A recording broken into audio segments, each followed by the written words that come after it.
여러분, 지난 8월 15일 폴란드 국군의 날에 전 세계를 충격에 빠뜨린 장면이 펼쳐졌습니다. 한국산 무기들이 대거 등장합니다. 바르샤바 현지 특파원의 이 외침이 전 세계로 생중계되었어요. 폴란드 국군의 날, 그 신성한 무대에서 바로 우리나라 FA-50 경공격기가 폴란드 하늘을 가로질렀습니다. 지상에서는 흑표 K 전차와 K9 자주포가 당당히 행진했어요. 한국 무기가 유럽 나토 회원국의 국군의 날 주인공이 된 것입니다. 그런데 여기서 더 충격적인 이야기가 있어요. 나토 연합훈련에서 미국 전차든 독일 전차든 그 지형을 통과를 못했는데 K 전차만은 해냈습니다. 오늘 폴란드 국군의 날에서 시작된 한국 방산의 유럽 정복기를 들려드리겠습니다.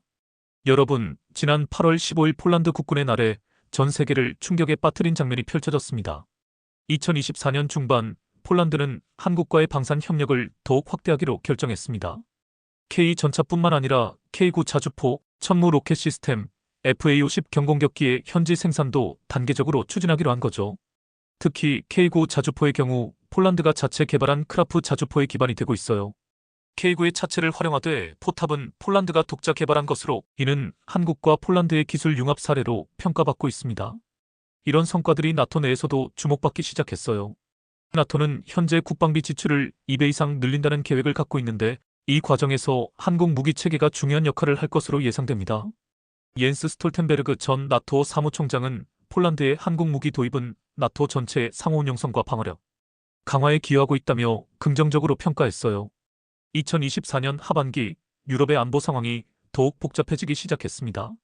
러시아-우크라이나 전쟁이 장기화되면서 동유럽 국가들의 불안감이 더욱 커졌어요. 이런 상황에서 K2 전차는 단순한 무기가 아닌 지역 안보의 핵심 축으로 자리 잡기 시작했습니다. 폴란드 제2기가벼단에 배치된 K2 전차들의 일상을 들여다보면 흥미로운 사실들을 발견할 수 있어요. 이들은 24시간 교대 근무를 통해 러시아 국경 지역을 감시하고 있습니다. 특히 칼리닝그라드 일대와 벨라루스 국경에서의 움직임을 면밀히 관찰하고 있어요. 폴란드 제2기가벼단장 야누시 코발스키 대령은 이렇게 말했습니다.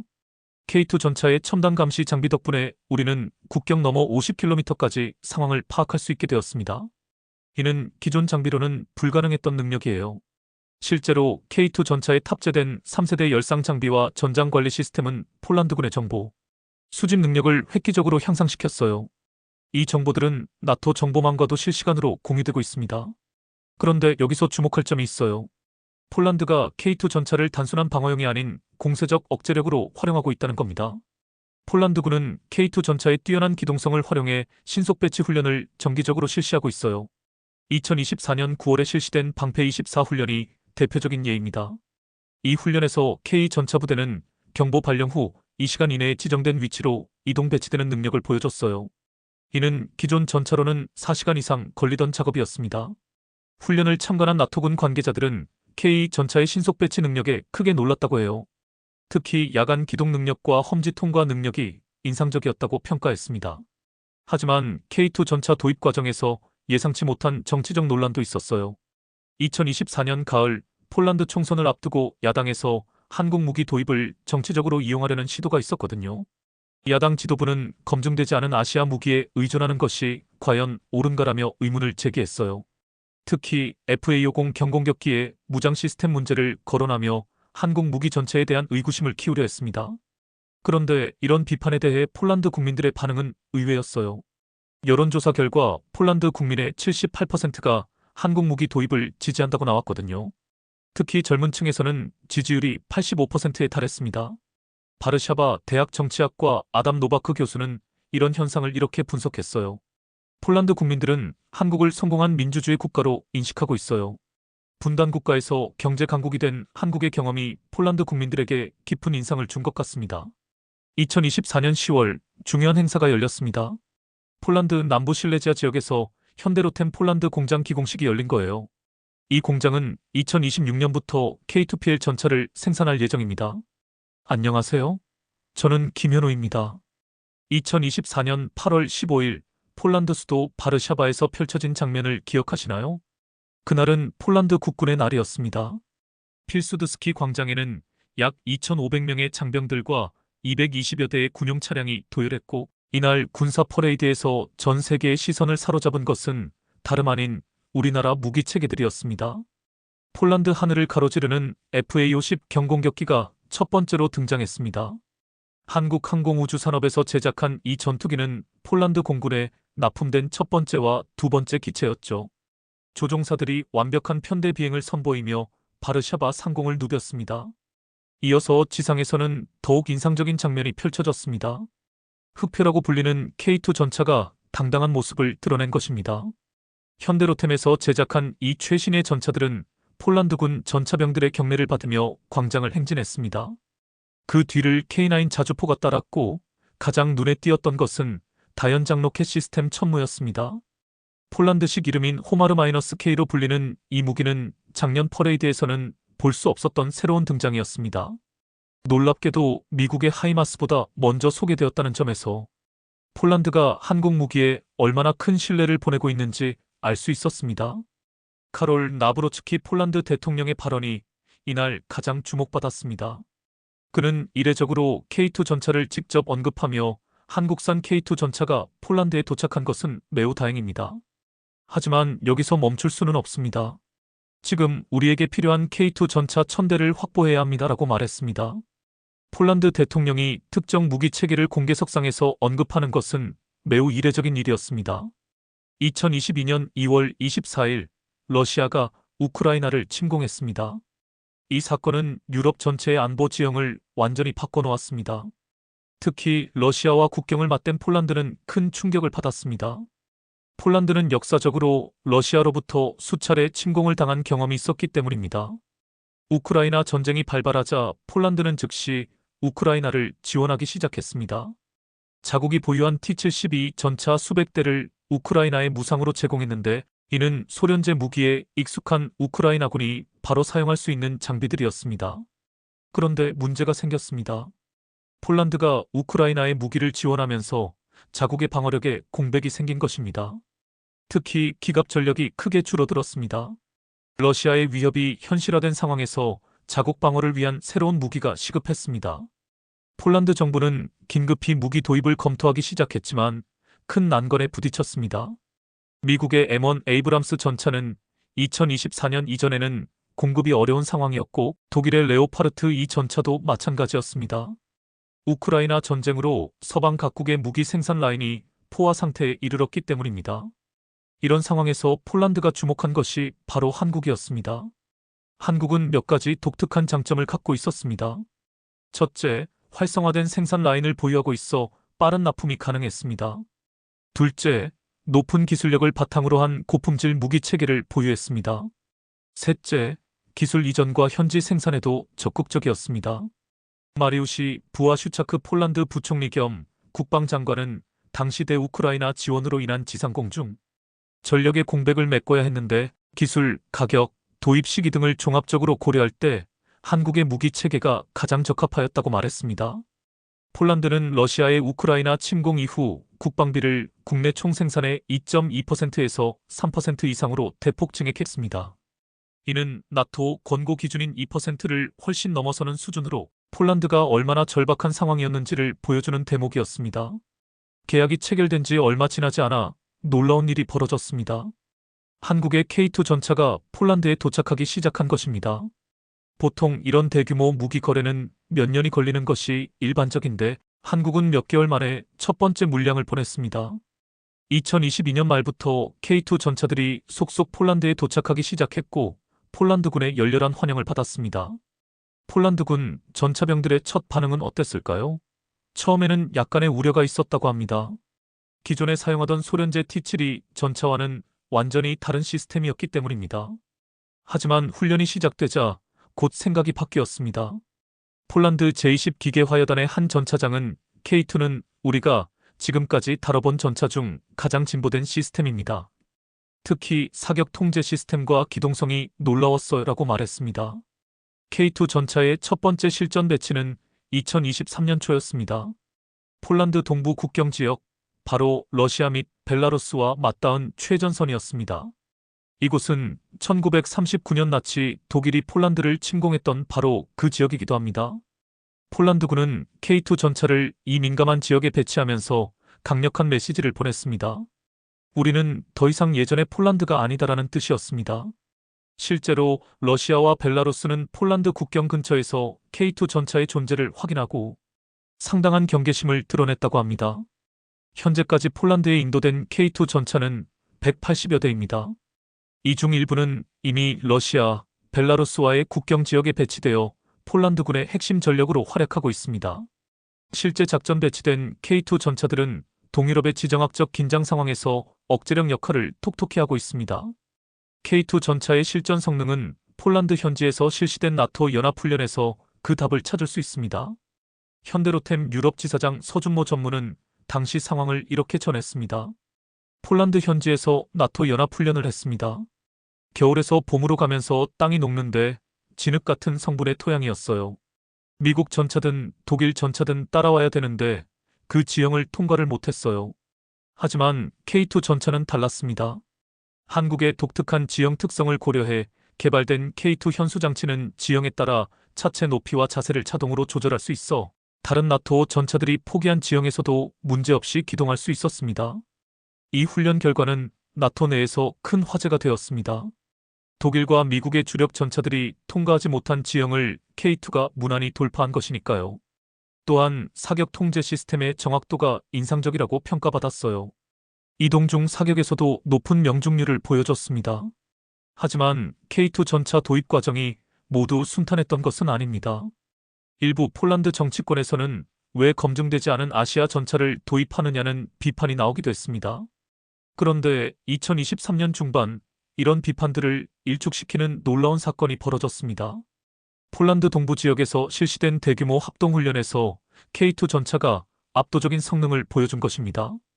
특히 야간 전투 훈련에서 3세대 열상 장비를 탑재한 K2는 어둠 속에서도 정확한 목표 식별과 사격이 가능했습니다. 이는 동유럽의 겨울 환경에서 특히 중요한 능력이었습니다.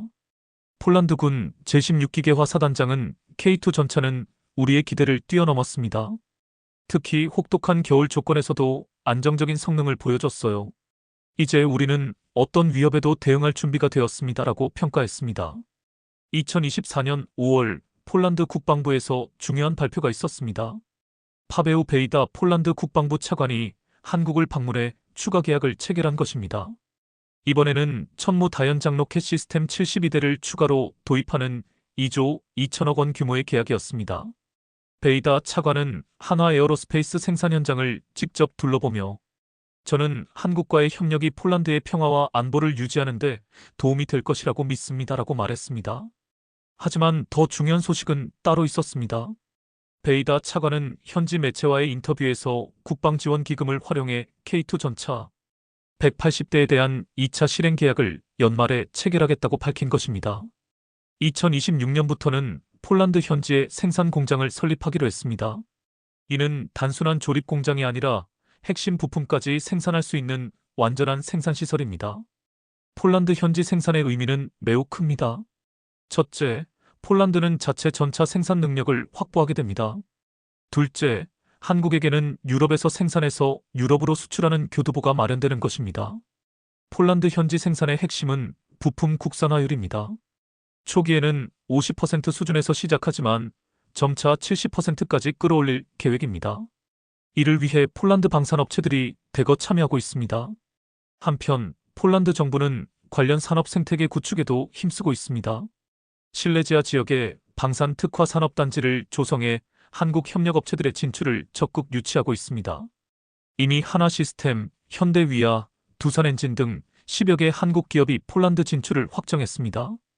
이들은 단순히 부품을 공급하는 것이 아니라 현지에서 연구개발까지 수행할 예정입니다. 하나시스템 폴란드 법인 김동현 대표는 폴란드를 유럽 진출의 교두보로 삼겠다며 향후 5년간 500억 원을 투자해 현지 R&D 센터를 구축할 계획이라고 밝혔습니다. 이런 움직임은 폴란드 경제에도 긍정적인 영향을 미치고 있습니다. 실레지아 지역에만 약 5,000개의 새로운 일자리가 창출될 것으로 예상됩니다. 특히 고급 기술 인력에 대한 수요가 크게 늘어나고 있습니다. 크라쿠프 경제대학 야누시 스타니슬라프스키 교수는 K2 전차 현지 생산은 폴란드 제조업의 고도화를 이끄는 촉매 역할을 하고 있다며 이는 단순한 방산 협력을 넘어선 산업혁신이라고 평가했습니다. 특히 주목할 점은 폴란드 젊은이들의 한국 기술에 대한 관심이 매우 높다는 것입니다. 크라쿠프 공가대학에서는 한국어 강좌가 개설되었고 한국 방산 기업으로의 취업을 꿈꾸는 폴란드 공학도들이 늘어나고 있습니다. 마르친 지엘린스키 크라쿠프 공대 기계공학과 교수는 한국의 기술력은 이미 세계 최고 수준에 올라섰다며 우리 학생들도 한국 기업에서 일하고 싶어 한다고 전했습니다. 그런데 여기서 흥미로운 점이 있습니다. 폴란드가 단순한 무기 도입국에서 중개 수출국으로 발돋움하려는 야심을 보여주고 있다는 것입니다. 폴란드는 K2PL의 기술을 다른 나토 회원국들과 공유하겠다고 발표했습니다. 특히 발틱 3국과 체코, 슬로바키아 등이 관심을 보이고 있습니다. 이런 확산 효과는 한국 방산업계에게도 새로운 기회를 제공하고 있습니다. 폴란드를 통해 동유럽 전체로 한국 무기 체계가 확산될 가능성이 커진 것입니다. 애초 폴란드 1000대 계약으로 시작된 일이 동유럽 전체로 확산되면서 총 수요가 2000대를 넘어설 것으로 예상되고 있습니다. 현대로템 장재훈 대표는 폴란드와의 협력이 동유럽 전체로 확산되는 것은 우리에게도 놀라운 일이라며 이제 유럽을 K2의 제2의 고향으로 만들어가고 있다고 말했습니다. 슬로바키아와 루마니아 등 다른 동유럽 국가들도 벌써부터 K2 전차에 관심을 보이고 있습니다. 이들 국가도 러시아의 위협을 느끼고 있고 기존 소련제 장비를 서방식으로 교체하려는 계획을 갖고 있기 때문입니다. 하지만 이런 성공에도 불구하고 해결해야 할 과제들이 남아 있었습니다. 2024년 가을 폴란드 총선을 앞두고 야당에서 한국 무기 도입을 정치적으로 이용하려는 시도가 있었습니다. 야당 지도부는 검증되지 않은 아시아 무기에 의존하는 것이 과연 옳은가라며 의문을 제기했습니다. 특히 FA50 경공격기의 무장 시스템 문제를 거론하며 한국 무기 전체에 대한 의구심을 키우려 했습니다. 그런데 이런 비판에 대해 폴란드 국민들의 반응은 의외였습니다. 여론조사 결과 폴란드 국민의 78%가 한국 무기 도입을 지지한다고 나왔습니다. 특히 젊은 층에서는 지지율이 85%에 달했습니다. 양국 간 공통분모. 바르샤바 대학 정치학과 아담 노바크 교수는 이런 현상을 이렇게 분석했습니다. 폴란드 국민들은 한국을 성공한 민주주의 국가로 인식하고 있어요. 분단 국가에서 경제 강국이 된 한국의 경험이 폴란드 국민들에게 깊은 인상을 준 것 같습니다. 실제로 폴란드와 한국은 역사적으로 비슷한 경험을 갖고 있습니다. 강대국들 사이에서 분할 통치를 당한 아픈 역사, 20세기 후반 민주화 과정, 그리고 놀라운 경제 성장까지 닮은 점이 많습니다. 이런 변화는 단순히 산업적인 의미를 넘어서고 있습니다. 한국과 폴란드 사이에 새로운 형태의 문화적, 기술적 교류가 시작되고 있는 것입니다. K2 전차가 양국 관계의 촉매 역할을 하고 있는 셈입니다. 급속한 확장으로 인한 가장 큰 문제는 품질 관리였습니다. 폴란드 국방부 감사관 안나 비엘레츠카는 빠른 생산도 중요하지만 품질을 소홀히 해서는 안 된다며 철저한 품질 관리 시스템 구축이 우선이라고 지적했습니다. 이에 대해 한국과 폴란드는 공동 품질 관리 시스템을 구축하기로 했습니다. 한국의 품질 관리 노하우와 폴란드의 현지 특성을 결합한 새로운 시스템을 만들어 나가고 있습니다. 옌스 스톨텐베르그 전 나토 사무총장은 폴란드의 한국 무기 도입은 나토 전체의 상호 운용성과 방어력 강화에 기여하고 있다며 긍정적으로 평가했습니다. 나토는 현재 국방비 지출을 2배 이상 늘린다는 계획을 갖고 있는데 이 과정에서 한국 무기 체계가 중요한 역할을 할 것으로 예상됩니다. 그런데 이 과정에서 흥미로운 에피소드가 있었습니다. 독일과 프랑스가 공동 개발 중인 차세대 전차 MGCS 사업에 폴란드가 참여를 희망했지만 거절당한 일이 있었습니다. 독일 측에서는 폴란드의 요구사항이 우리에게 아무런 이득이 없다는 익명의 인터뷰까지 나왔습니다. 이런 서유럽의 배타적 태도가 폴란드를 한국 쪽으로 더 기울게 만든 측면도 있습니다. 폴란드 국방부 관계자는 독일과 프랑스는 우리를 파트너로 보지 않고 고객으로만 봤지만 한국은 진정한 파트너십을 제안했다고 말했습니다. 실제로 한국은 단순한 무기 판매를 넘어서 기술 이전, 공동 개발, 인력 교육 등 포괄적인 협력을 제안했습니다. 심지어 폴란드가 관심을 보이고 있는 차세대 KF-1 보람의 전투기와 K3 차세대 전차 개발에도 폴란드의 참여를 환영한다는 입장을 밝혔습니다. 2024년 중반 폴란드는 한국과의 방산 협력을 더욱 확대하기로 결정했습니다. K2 전차뿐만 아니라 K9 자주포, 천무 로켓 시스템, FA50, 경공격기의 현지 생산도 단계적으로 추진하기로 한 것입니다. 특히 K9 자주포의 경우 폴란드가 자체 개발한 크라프 자주포의 기반이 되고 있습니다. K9의 차체를 활용하되 포탑은 폴란드가 독자 개발한 것으로 이는 한국과 폴란드의 기술 융합 사례로 평가받고 있습니다. 전문가들은 한국-폴란드 방산 협력이 더욱 심화될 것으로 전망하고 있습니다. 특히 차세대 무기 개발에서 양국의 협력이 더욱 활발해질 것으로 예상됩니다.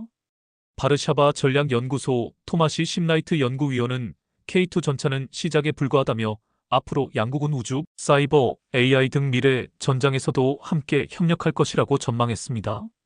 폴란드 외교부 아시아 태평양 국장 피오트르 오스트로프스키는 K2 전차를 통해 시작된 협력이 이제는 양국 관계 전반으로 확산되고 있다며 한국은 폴란드의 가장 중요한 아시아 파트너라고 평가했습니다.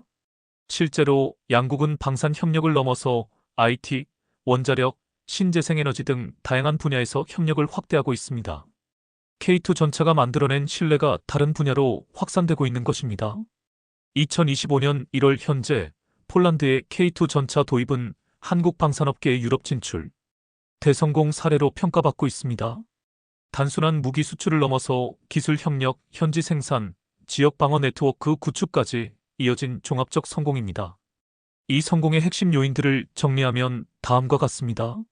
첫째, 세계 최고 수준의 기술력과 검증된 성능입니다. 나토 연합훈련에서 입증된 K2의 압도적 성능이 모든 의구심을 잠재웠습니다. 둘째, 빠른 대응과 신속한 납품 능력입니다. 유럽의 긴급한 상황에 즉각 대응할 수 있었던 것이 결정적이었습니다. 셋째, 포괄적 협력 방식입니다. 단순한 무기 판매가 아닌 기술 이전, 현지 생산, 인력 교육까지 포함한 패키지 딜이 폴란드의 마음을 사로잡았습니다. 넷째, 진정한 파트너십입니다. 고객이 아닌 파트너로 대우하며 공동 발전을 추구한 것이 서유럽과의 차별화 요소였습니다. 마지막으로 현지화 노력입니다. 폴란드의 특수한 요구사항을 반영한 K2PL 개발과 현지 생산을 통해 진정한 현지화를 이뤄냈습니다. 무엇보다 감동적인 것은 그날 바르샤바 하늘을 가로지르며 전 세계에 한국의 기술력을 알린 FA50 경공격기들과 K2 전차, K9 자주포가 이제는 폴란드군의 핵심 전력이 되었다는 사실입니다. 단순한 무기가 아니라 한국과 폴란드 간의 우정과 신뢰의 상징이 된 것입니다. 폴란드 K2 전차 도입 사례는 한국 방산업계에게 유럽 시장 진출의 성공 모델을 제시했을 뿐만 아니라 진정한 국제 협력이 무엇인지를 보여주는 교과서적 사례가 되었습니다. 이제 한국은 아시아를 넘어 유럽에서도 신뢰받는 방산 파트너가 되었으며 이는 앞으로 더 큰 기회들로 이어질 것입니다. 2025년 8월 15일 폴란드에서 국군의 날이 다시 열렸습니다.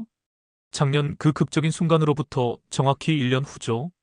그리고 예상했던 대로 폴란드에서 생산된 K2PL이 진짜 주인공이 되었어요. 한국의 기술과 폴란드의 열정이 만들어낸 새로운 역작이 다시 한번 바르샤바 하늘 아래에서 그 위용을 드러냈습니다. 현지 언론과 시민들은 이구동성으로 말했어요. 작년보다 더욱 당당하고 자랑스러운 모습이었다. 특히 이번에는 메이드 인 폴란드 라벨이 붙은 K2PL이 퍼레이드의 압도적 하이라이트였습니다. 현재 폴란드 공장에서는 하루도 쉬지 않고 K2PL 생산이 진행되고 있습니다. 5,000개의 새로운 일자리가 창출되었고 한국 기업 10여 곳이 폴란드에 성공적으로 정착했어요. K2 전차는 시작에 불과합니다. 그 예언 같던 말이 완전히 현실이 되었습니다. 기적은 만들어지는 것이죠. 여러분, 이 모든 이야기가 시작된 것은 불과 3년 전입니다. 러시아의 우크라이나 침공이라는 비극적 사건에서 시작된 이 이야기가 이제는 한국과 폴란드, 그리고 동유럽 전체의 희망 스토리가 되었어요.